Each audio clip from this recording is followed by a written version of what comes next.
Bezrat Hashem et Siyata Dishmaya, c'est toujours un très très grand plaisir de vous retrouver sur Israël Torah pour partager la vie de Rabbi Nachman de Breslev, ses enseignements et qui nous permettront d'accompagner notre vie. On est ici à un moment crucial de la vie de Rabbeinu, au moment où il va retourner en Israël, qui est donc on va dire le début de la dernière partie de sa vie, où il va commencer vraiment à être connu dans le monde de l'Itaï, dans le monde autour de lui. Il va commencer à avoir de plus en plus d'élèves et à transmettre de plus en plus d'enseignements. La plupart des enseignements qu'on a de son Likutei Moharan ou de son Sipurim Maasiot viennent de ce temps-là. Et puis, un jour, il va dire une chose que beaucoup de monde connaissent aujourd'hui.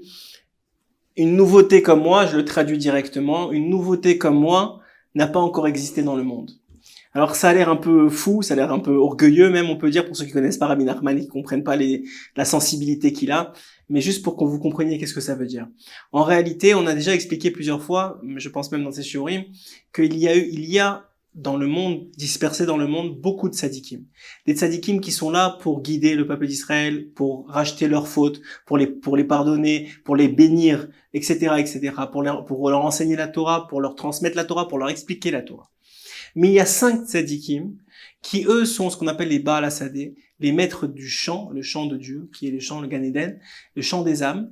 Et puis, ce chant-là a besoin de 5 Baal Hasadeh à chaque génération. Et ça peut être plusieurs centaines d'années, ces générations-là, il va avoir un Baal Hasadeh qui va redéfinir les paramètres du monde, qui va finalement renouveler le monde, qui va redistribuer les cartes du monde. Évidemment, le premier, et non le moindre, sûrement le plus grand, c'est Moshe Rabbeinu. Moshe Rabbeinu, comment il a fait ça? En faisant descendre la Torah. La Torah a redéfini le monde. Comme c'est écrit dans le Midrash, que les 2000 premières années sont celles de Tohu Vavohu, et les 2000 années suivantes sont celles de la Torah. Et ensuite de ça, on est maintenant dans les 2000 années de la Géoula. Donc on voit que ça redéfinit complètement les cartes du monde, la façon dont le monde est géré, dans la façon dont on peut impacter le monde en tant qu'homme, etc., etc. Ensuite est venu Rabbi Shimon Bar Yochai, qui avec le Zohar a redéfini les cartes du monde, a renouvelé le monde complètement, est un chidouche, ce qu'on appelle un chidouche, une nouveauté pour le monde. Ensuite est venu le Harizal, Rabbi Yitzhak Luria, oui, qui à Tzfat a dévoilé toute la Kabbalah, tous les enseignements sur comment ça fonctionne dans les mondes supérieurs. Ensuite est arrivé le Baal Shem Tov avec la Chassidut. Et enfin Rabbi Nachman de Breslev, dont le chidouche, et ça je vous l'ai dit entre 4 yeux, le chidouche de Rabbi Nachman, c'est Rabbi Nachman lui-même.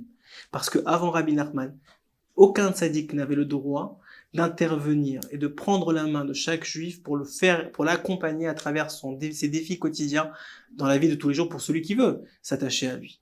Ça, c'est ce qu'il a dit. En chidush kamoni adayom. Jusqu'à aujourd'hui, il n'y a pas eu de chidush comme moi.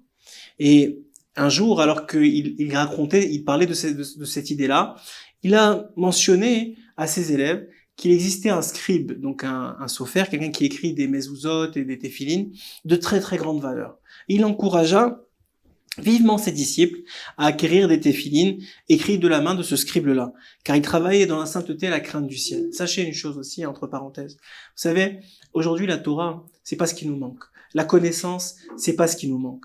Ce qui manque le plus au monde, et ce qui a toujours manqué le plus au monde, c'est ce qu'on appelle la Yirat Shamayim, la crainte du ciel. Quelqu'un peut connaître beaucoup de Torah, mais ne pas avoir tant de crainte du ciel que ça. Et quelqu'un peut ne pas connaître tellement de Torah, mais avoir extrêmement de crainte du ciel. Jamais il touchera à ce qui appartient à l'autre. Jamais il se gardera tous les jours du vol, du lashon hara.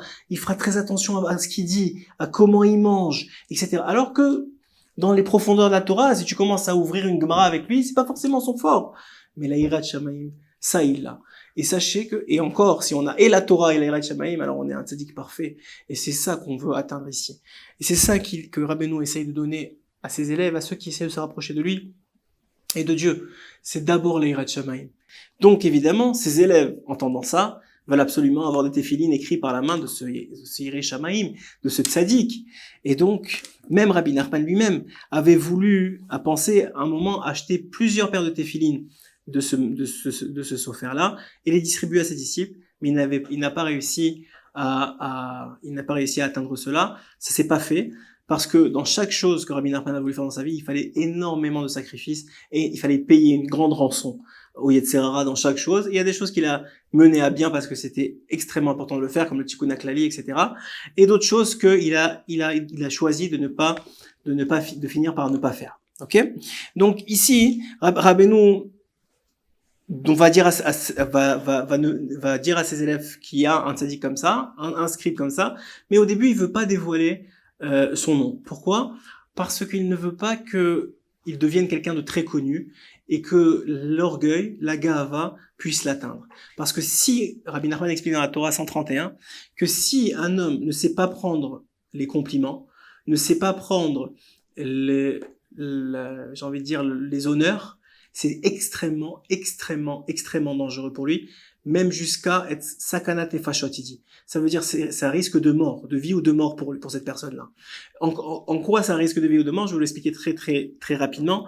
Rabbi Nachman explique que lorsque quelqu'un reçoit des honneurs, s'il n'est pas capable de les prendre, alors on ouvre automatiquement son dossier dans le ciel. Et on vérifie s'il mérite ces honneurs. C'est-à-dire qu'en réalité, tous les honneurs reviennent à qui? Au Melech HaKavod, à Hashem Yitbarach, le roi des honneurs.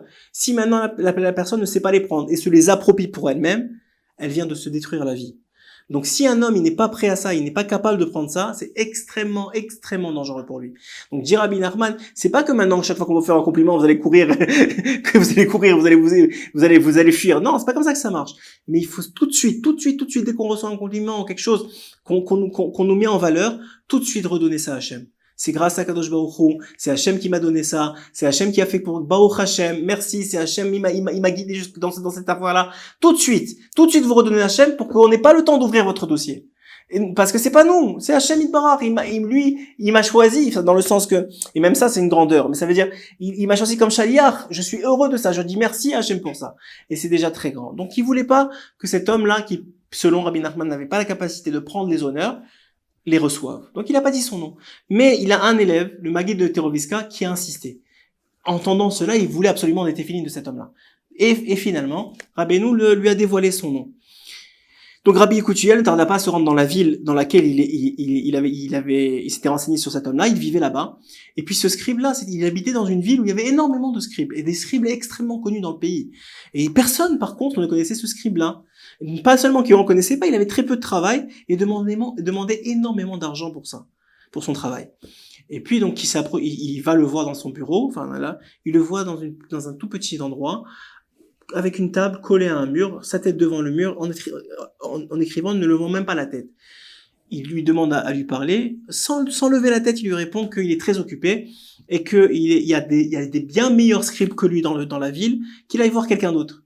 Et là, il lui dit non, j'ai reçu une amlat, j'ai reçu des informations sur vous de quelqu'un de très spécial, il n'a pas dit qui. Il a dit j'ai reçu de quelqu'un de très spécial, Rabbi Yekutiel, il a dit j'ai reçu de quelqu'un de mon maître, et je veux de vous. Donc pour les dissuader, l'homme lui demande une somme faramineuse, 10 fois plus que le prix normal dans la ville, et il accepte tout de suite, il sort l'argent, il lui donne. Il dit pas de problème, revenez dans 3 jours, vous aurez vos téphilines. Et dans 3 jours, il a reçu ses téphilines, il a récupéré, même pas, il a une fois levé la tête pour regarder le monsieur, pour regarder Rabbi Yekutiel. Et il continue à travailler exactement dans la même position, il l'a retrouvé au début comme il l'a retrouvé à la fin. Il rentre chez Rabbi Nachman avec ces téphilines-là, avec une joie extraordinaire de ne pouvoir plus les acquérir. Et Rabbi Nachman commence à être joyeux avec lui et le renforcer dans le fait qu'il a fait une très grande chose en acquérant des téphilines de cette personne-là.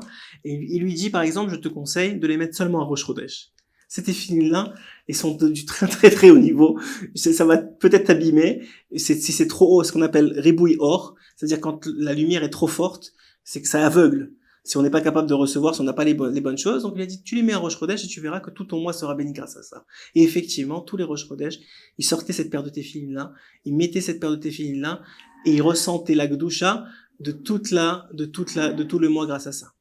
Et donc, on voit ici, première chose, que ce qu'un homme doit chercher à acquérir toute sa vie, ce qu'un homme doit acquérir, c'est la Yirat Shamayim. La crainte du ciel, plus que tout, plus que la Torah, plus que tout, c'est la Yirat Shamayim. Bien sûr que la Torah est une condition à la Yirat Shamayim, c'est elle te mène à la Yirat Shamayim. Mais c'est ça que tu dois chercher en étudiant la Torah. Deuxième chose, t'éloigner du kavod. Tous les honneurs, éloigner, ça veut pas dire courir et faire, non, c'est pas moi, non. Tu les prends et tu les redonnes à Hachem. tout de suite tu redistribues vers Kadosh Baruch Hu. Troisième chose, très important, faire attention de toujours, dans ce qui est des choses kadosh, de toujours recevoir de gens kadosh, de gens qui sont avec les Ratchamem, quand on veut faire des téfilines pour ses enfants, pour soi-même, quand on veut faire des mezuzot, ça de s'attacher à des gens, même si c'est pour payer très cher, comme il a fait 10 fois plus que le prix, mais il était sûr que ça venait d'un homme qui a de l'Irat Shamayim, et donc ça valait la peine. Autant les gens sont prêts à dépenser des milliers d'euros pour des canapés et pour des choses, et pour des peintures et pour des choses extravagantes aux yeux de Rabbi Nachman et aux yeux de tous les tzadikim, eh bien ils devraient au moins avoir autant de, et le Yetzirah ne le laissera pas faire, c'est sûr, mais il faut se battre contre ça, et au moins autant dans la doucha et dans les choses kadosh. Voilà, une très très bonne semaine à tous, et que des bonnes nouvelles.